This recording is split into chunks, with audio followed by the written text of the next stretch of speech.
Attendono il pagamento arretrato delle mensilità di luglio ed agosto da parte dell'amministrazione comunale, con gravi disagi per il sostentamento delle famiglie.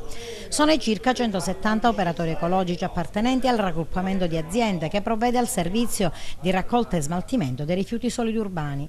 E stamane una rappresentanza ha incontrato il commissario straordinario del comune di Agrigento, la dottoressa Giammanco, alla presenza delle organizzazioni sindacali.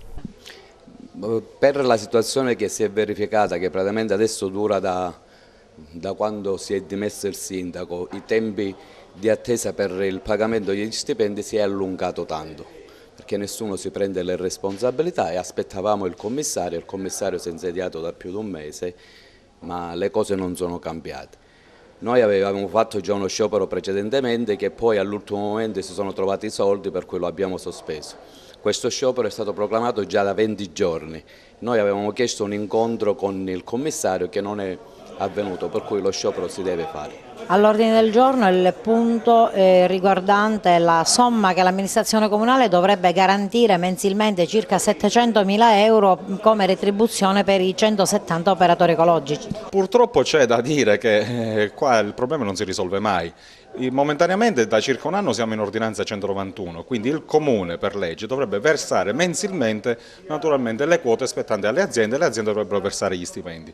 Purtroppo a causa delle dimissioni del sindaco e del subentro del commissario da circa 3 mesi non si hanno più notizie sulla regolarità dei pagamenti. Da questo ne consegue che i lavoratori iniziano a subire gli stessi ritardi che subivano fino a un anno e mezzo fa, con retribuzioni pagate con ritardo di circa 2 mesi e mezzo, 3 mesi. Quindi lo sciopero di oggi e di ieri naturalmente è stato proclamato perché è mancata anche quell'interlocuzione con il commissario che avrebbe anche potuto evitare lo sciopero. Noi vogliamo capire dal commissario, vogliamo sapere quali impegni vuole assumere questa amministrazione nel pagare regolarmente le imprese e naturalmente la conseguenza naturale è che le imprese pagano regolarmente anche i lavoratori. Questa situazione noi non possiamo stare più, perché è una situazione che ci portiamo da 8 anni, questa situazione, perché prima parlavano per la Gesa, ma la Gesa i responsabili erano sempre i comuni. Noi ci interessa che oggi si sistema questa situazione e si sistema definitivamente che il giorno 15 noi dobbiamo prendere i soldi, se no siamo sempre in protesta.